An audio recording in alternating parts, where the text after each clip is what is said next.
In December of 2017, the ACLU of Louisiana released an article about the use of surveillance camera footage. They allege that it isn't nearly as effective in solving crimes as many would think, and that in several studies it's not effective in preventing them. I talked to local experts to see how this information matches up locally.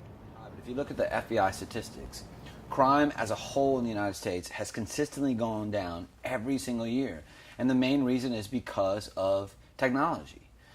It's not because of police, because there are less police, less funding of all of that, It's because of video, it's because it's a deterrent. If a guy walks up and there's a bunch of video cameras, it's very hard for him to commit a crime. LSU's campus has over 1,000 surveillance cameras, but how often do they help solve and prevent crimes from happening? We don't keep stats on that. I can tell you they are a very effective tool as part of our investigations into criminal incidents, but we don't keep specific numbers on how many cameras were used to identify suspects.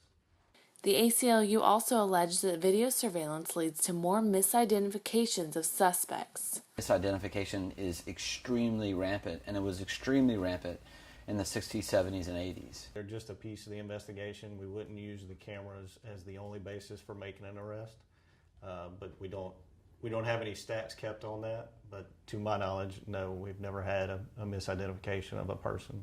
I don't see how I can make it worse. That doesn't make any sense, Any information is better, Knowledge is power, and I think any information is better. According to undercover investigator for the Attorney General's office and video surveillance expert Randy Hannigan, the gray area comes with low-quality video.